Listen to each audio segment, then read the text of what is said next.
여러분 안녕하세요. 안녕하세요. 2022학년도 대학 수학능력시험 국어 해설 맡은 저는 남국민입니다. 저는 김철회입니다. 네, 올해의 이 긴 해설 강의의 레이스의 마지막, 드디어 마지막 마침표를 마침표를 찍겠습니다. 자, 수능 시험 보느라고 정말 고생 많았습니다. 아, 진짜 제가 라이브 때도 얘기했었는데요.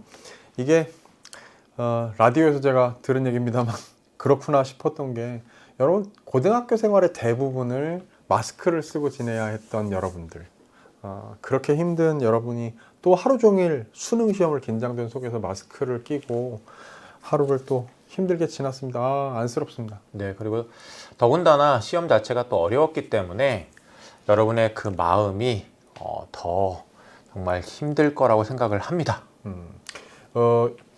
여러분들 눈에는 안 보여서 못 봤겠지만 여기 하루 종일 각 과목 선생님들, 해설 강의를 맡은 선생님들이 막 국어를 1교시를 필두로 해서 막 선생님들이 오가면서 막 얘기하는데, 국어도 어려웠어요? 수학도 어려웠어요? 막 서로 막 그러고 있었습니다. 아, 힘든 시험했으니까 여러분들 뭐 성적 잘 안 나왔다고 해도 너무 낙담하지 않기를 일단 바랍니다. 그래서 고생했다고 스스로를 이렇게 위로하고 토닥여 주는 것부터 우선 했으면 좋겠어요. 네, 수능 시험 끝났습니다. 자, 그 결과 물론 중요하죠. 하지만 우리 앞으로 살아야 할 내일들이 정말 많거든요. 그 내일들을 생각을 하면서 힘 좀 더 냈으면 좋겠습니다. 네, 시험 국어 국한에서 얘기하자면 국어 어렵게 느꼈을 거고 실제로 어려운 시험이었습니다. 그렇죠? 나만 어려웠다 그런 거 아닐까라고 겁내지 마십시오. 전부 다들 누구에게나 어려운 시험이었습니다. 전체적으로 이제 총평을 몇 가지만 해볼까요? 일단은 첫 번째로는 이제 선택형 수능으로 치른 본 네. 수능은 처음이니까요. 네. 좀, 일단 선택 과목 간에 유불리 문제가 생기지 않도록 하기 위해서 변별력을 공통 영역에서 이제 확보를 하려고 했습니다. 그러다 보니까 뭐 문학에서도 이제 까다로운 문제가 있었겠지만 독서에서 특히 까다로운 문제가 이제 많았습니다. 이 앞부분 1번부터 17번 푸는 데 있어서 이제 여러분들이 상당히 힘들었을 거예요. 그러다 보니까 사실 뒤에 이 문학을 좀 더 신경을 써서 읽으면 잘 풀었을 문제도 앞에서 시간을 너무 써버리니까 맞아요. 뒤를 잘 또 못 풀고 그런 문제가 있는 시험이었죠. 독서가 어려웠고요. 그리고 좀 전에 말씀하셨던 거에서 이제 선택 과목의 이제 어떤 균형의 한 축을 담당할 것 같은데, 상대적으로 아무래도 이제 언어, 즉 문법 문제들이 조금 더 까다로울 수밖에 없기 때문에 문법 문제는 조금 쉽게 출제하는 반면에 화작 문제를 난도를 조금 높이는 그런 측면의 배려도 고려도 있었던 것 같습니다. 그래서 화작 문제 중에 이따가 뭐 얘기하겠습니다만 꽤 어려웠던, 그러니까 함정에 빠지기 쉬웠던 문제들도 몇 개가 포진을 해서 아마 화작이 예전보다 좀 더 어려웠다라고 느꼈던 학생도 굉장히 많을 것 같아요. 그런 게 이제 총평에 해당되는 이야기. 전반적으로는 뭐 지금 나오는 수치들도 그렇게 여러분 확인, EBS I 홈피를 통해서 확인하고 있겠습니다만, 전체적으로 6월이나 9월에 비해서 상당히 어려운 시험이었구나라는 것을 여러분 실감할 테고, 또 실제 결과도 그렇게 나오고 있는 것으로 보입니다. 자, 늘 그래왔듯이 이제 분야를 나누어서 함께 설명을 조금 더 자세히 들어가서 세부적으로 해볼 텐데요. 네, 독서하고 언매. 네, 독서하고 언매하고요. 네, 저는 이제 화작하고 또 문학을 이야기해 보도록 하겠습니다. 그러면 이제 구체적으로 세부 강론으로 들어가세요. 첫 번째 분야부터 한번 살펴볼까요?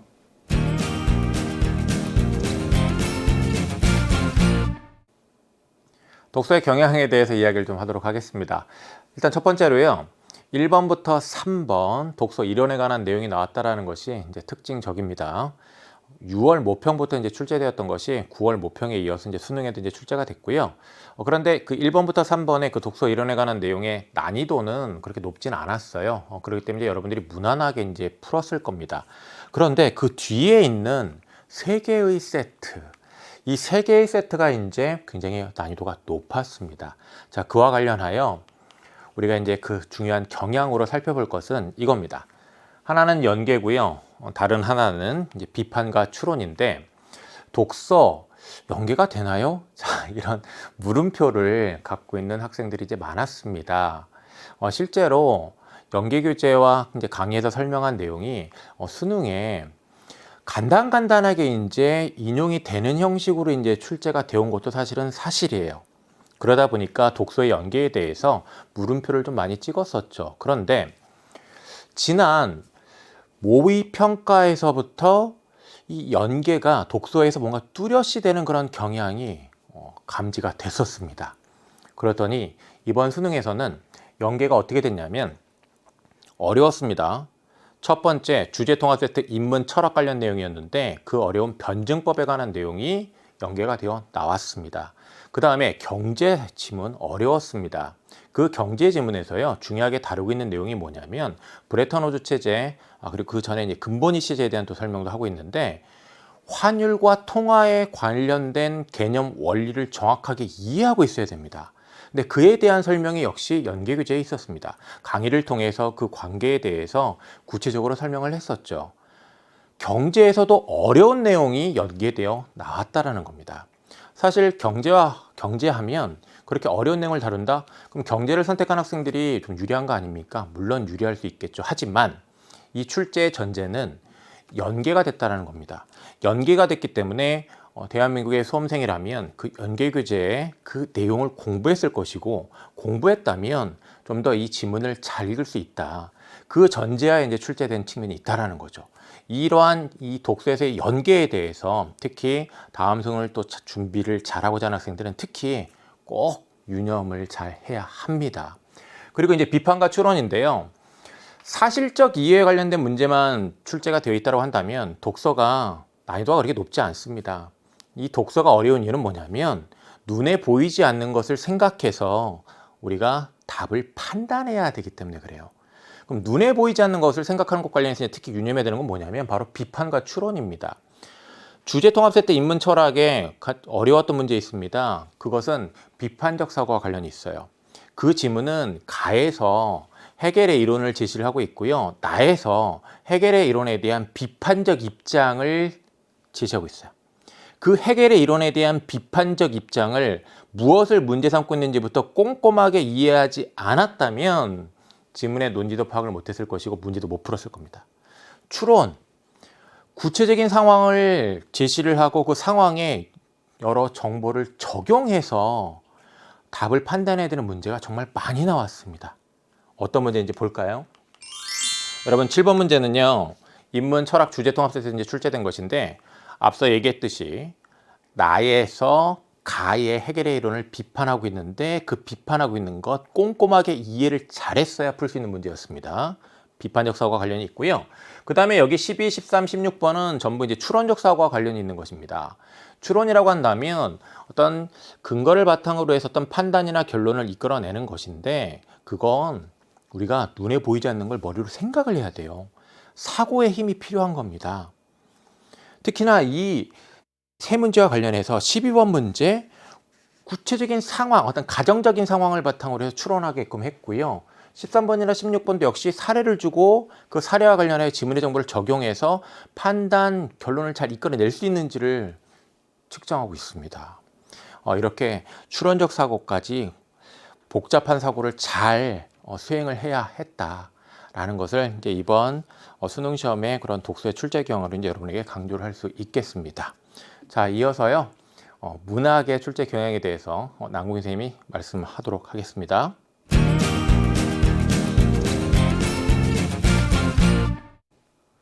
네, 문학입니다.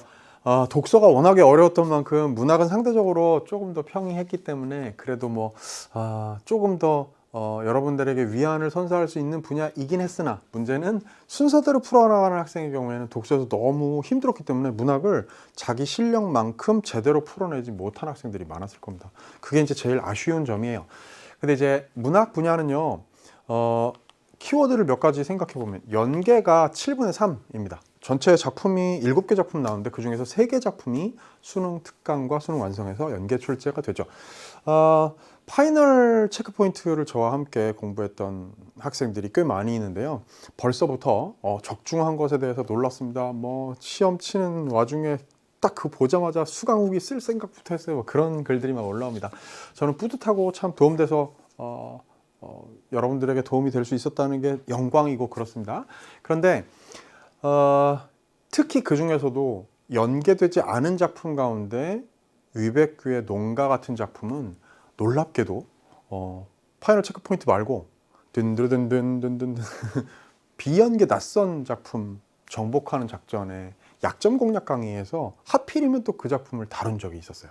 그래서 아마 연계가 7분의 3이기는 합니다만 숫자로는, 그러나 여러분들 더 많은 연계의 체감 효과를 느꼈을 것이고, 더더군다나 고전 소설 박태보전을 제외하고 현대시 거산호 2 그리고 고전 시가에서의 탄군가 같은 작품들은 파이널 체크 포인트에서 여러분들이 큰 도움을 받았을 거라고 생각합니다. 제가 이제 이른바 적중을 한 거니까, 그죠? 자, 이 7분의 3이 연계가 출제가 됐는데, 그렇다면 이제 50%가 안 되는 거 아닙니까? 라고 생각하기 쉬워요. 그러나 뭐 7분의 3 아니면 4니까, 그죠? 3이었던 적도 모평에 있었고 4였던 적도 모평에 또 있었고, 결국에 수능에서는 7분의 3이 되긴 했습니다만, 현대 소설 같은 지문은 뭐 상대적으로 비연계이긴 했습니다만 작품이 뭐 그다지 어렵지 않았기 때문에, 뭐 또 고전 산문도 마찬가지고요. 그래서 뭐 특히 그렇게 연계가 덜했다라고 느낄 만한 그런 상황은 아니었다고 저는 생각합니다. 더더군다나 현대시와 고전 시가에서 큰 효과를 봤을 거라고 생각해요. 문제를 풀어나감에 있어서 뭐 엄청나게 까다로운 문제, 막 그래서 막 베베 꼬아놓은 문제, 이런 것들은 별로 없었습니다. 그런데 그 점을 이렇게 뒷받침해 주는 게 뭐냐면, 정답의 표지를 일부러 박아 넣은 것들이 있단 말이죠. 제가 이제 해설 강의에서 3부와 4부 해설 강의에서 다 낱낱이 해부해 드리겠습니다만, 이런 부분을 일부러 틀린 단어를 박아 넣음으로써 그 정답이 정답으로 서게 만드는 그런 요소들을 발견하는 눈이 필요할 것 같아요. 오늘 시험 본 수험생들은 뭐 이제 이 정답의 표지 이런 거 이제 잊어도 되고, 뭐 몇 개가 연계된지 잊어도 됩니다만, 이 중에는 여러분들 강의 듣고 있는 학생들 중에는 예비 수험생도 있으니까 이런 걸 발견하는 공부를 함께 해나가자라는 얘기를 제가 하고 싶습니다. 자, 보기의 성격에 대해서 제가 육모 분석 강의에서도 얘기했었고, 파이널 체크 포인트 제 1강에서도 보기의 성격을 막 설명했었어요.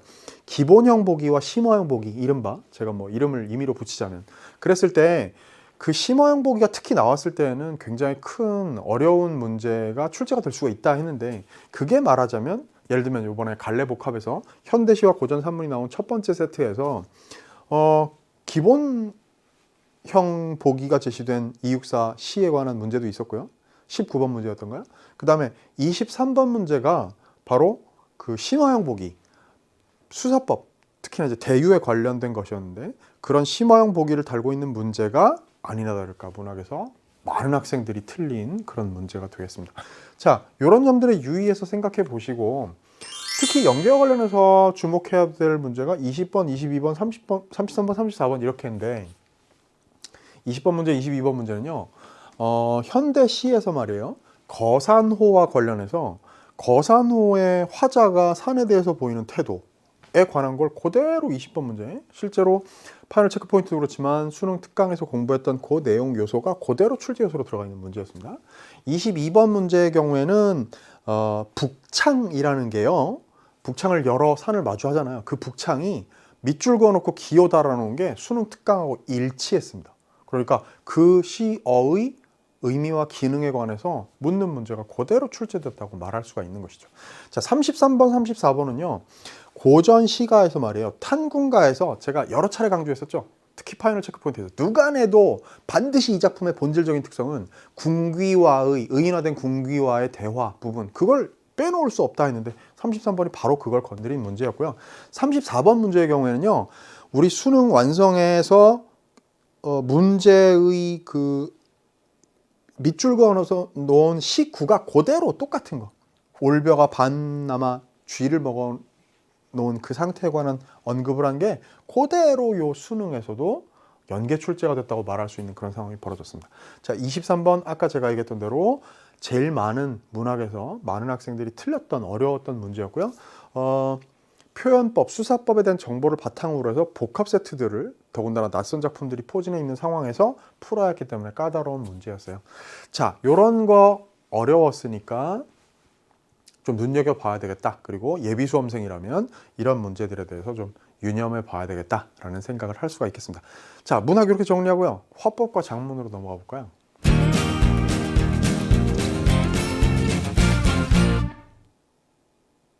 아까 총평 얘기하는 부분에서 살짝 언급했습니다만, 화법과 작문이요, 과거에 막 힘 쫙 빼가지고 아주 쉽게 나오던 그런 때하고는 확 달라졌습니다. 그렇죠?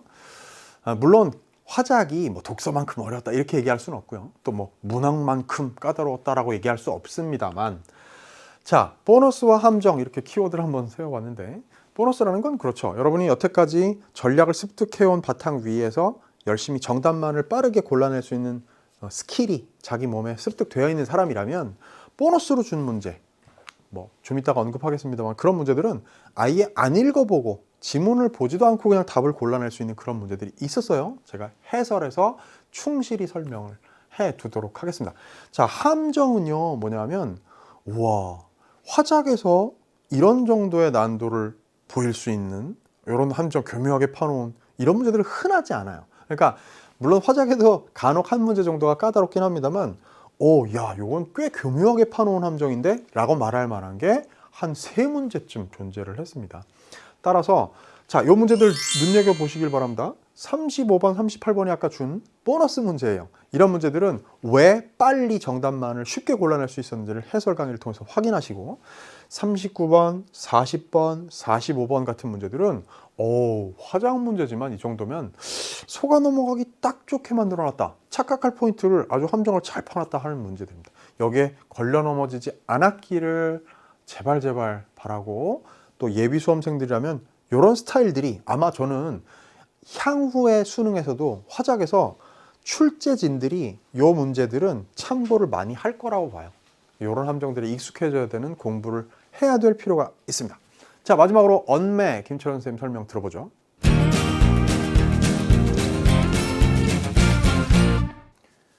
네, 언어와 매체의 경향입니다.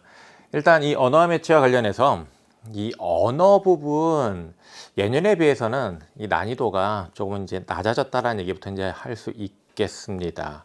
그런데요, 그렇다고 해서 또 굉장히 무난하게 매우 평이하게 출제됐느냐, 또 그건 꼭 아닙니다. 어느 정도 이제 변별력을 갖췄다고 볼 수도 있겠는데요. 자, 그 경향과 관련해서 요걸 좀 얘기를 해보도록 하겠습니다. 언어의 기본적인 문제 출제 방법은 사례와 그 다음에 그 사례에 대한 설명, 제시를 하는 것입니다. 혹은 분석한 내용을 제시를 하는 것이죠. 그렇기 때문에 개념에 대한 이해를 바탕으로, 언어 재반 현상의 특징에 대한 이해를 바탕으로 사례를 정확하게 꼼꼼하게 분석할 수 있어야 하지요. 그렇게 분석을 잘 해야 선택지에 제시되어 있는 설명이 적절한지 판단할 수 있죠. 그리고 반대로 보기에 이런 분석하거나 설명, 혹은 지문에 분석하거나 설명한 내용이 있을 때 그와 관련하여 그 사례가 적절한지, 그에 해당하는 사례인지를 잘 판단할 수 있죠. 그렇기 때문에 이 언어 공부를 하는 데 있어서는요, 개념 정말 열심히 공부해서 외웁니다. 그런데요, 그것만으로는 시험을 잘 볼 수가 없죠. 그 개념을 사례에 적용하여 그 개념에 해당하는 요소를 꼼꼼하게 하나하나 짚어낼 수 있어야 됩니다. 그 점을 생각을 해야 돼요. 그리고 이 매체와 관련해서는요, 매체 자료가 일종의 이제 사례로 제시가 되고요. 그 매체 자료에 대해서 잘 이해하고 있는지, 그 특징에 대한 그런 설명, 분석적인 내용이 또 이제 제시가 됩니다. 그런 점에서 보면 또 매체도 언어와 출제 경향이 또 아주 다르지는 않아요. 그리고 매체 같은 경우에는 묻고 있는 지점이 어느 정도 전형화되어 있습니다. 그 전형화되어 있는 것 관련해서 여러분이 생각해야 될 것은 특히 이제 그 매체에 사용된 언어와 관련하여 그 특징을 이제 묻는 문제, 41번 같은 문제, 이런 것들이 이제 전형화되어 있는 문제이기 때문에 그런 문제는 어떻게 하면 이제 빨리 풀 수 있는지, 그 판단의 지점이 어디인지를 알고 그 판단 지점에 대해서 빠르고 정확하게 판단을 잘 하는 또 연습을 예비 수험생이라면 잘 해야 되겠습니다. 자, 주목해야 할 문항으로는요, 언어에서 두 문항을 좀 뽑아 봤습니다. 언어에서 이제 35번, 36번을 뽑았는데요. 이 두 개의 문항이 예년의 고난도 언어 문제에 비해서는 난이도가 조금은 낮아지긴 했지만, 그 사례 자체에 대해서 하나하나 꼼꼼하게 분석적으로 파악을 해야 했기 때문에 이 두 개의 문항에서 또 틀린 학생들이 또 꽤 있지 않을까 싶어요. 그래서 이 35번, 36번 같은 문제를 잘 풀기 위한 그런 또 충분한 연습을 예비 수험생이라면 꼭 해야 됩니다. 그 점 강조하겠습니다. 자, 언어와 매체의 경향에 대한 설명을 마칠게요.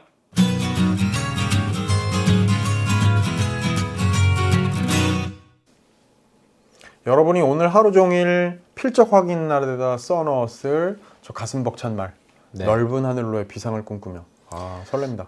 여러분이 이 시기에 꼭 좀 마음에 잘 새겨야 되는 말이 아닐까도 싶어요. 네, 대학 입시가 다 마무리되고 나면 여러분은 대학으로 원하던 대학으로 원하던 학과로 캠퍼스의 낭만을 즐기러 넓은 하늘로 비상할 거라고 생각합니다.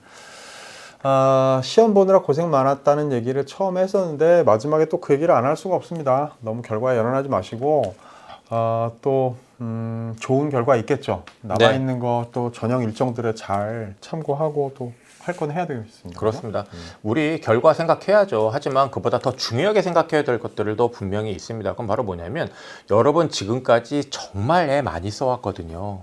그렇게 애를 쓸 줄 안다라는 것은요. 노력할 줄 아는 거고요. 노력할 줄 아는 사람은 반드시 원하는 것 이루게 되어 있습니다. 네. 그렇기 때문에 오늘 하루 물론 여러분 그 오늘 하루 정말 힘들고 그 결과가 만족스럽지 않을 수 있는데 정말 자신의 그런 앞날들에 대해서 생각을 하고 힘내야 합니다. 네, 힘내기 위해서 일단은 당분간 좀 푹 쉬라는 얘기를 꼭 진짜 꼭 하고 싶어요. 자, 저희들은 이제 이걸로 1년의 사이클을 딱 마무리합니다. 그러나 또 이미 새로운 여러분들의 후배를 위한 새로운 사이클을 시작했습니다. 예비 수험생들 듣고 있다면 개념 강의부터 시작하는 우리 커리큘럼 함께 하면서 내년 이 시간에 껄껄 웃으면서 기분 좋게 이 자리에 있을 수 있으면 좋겠습니다. 내년 이 시간에 기쁘게 만났으면 좋겠습니다. 두 가지 우리 맨날 파이팅하고 끝냈는데 두 가지 할게요. 하나는 힘들었던 여러분한테 토닥토닥 같이 하고요. 그 다음에 내년에 시험 볼 학생들은 파이팅 하겠습니다. 네. 먼저 시험 오늘 본 학생들을 위해서 하나 둘 셋 토닥토닥 그리고 내년에 시험 볼 학생들을 위해서 하나 둘 셋 파이팅! 파이팅입니다.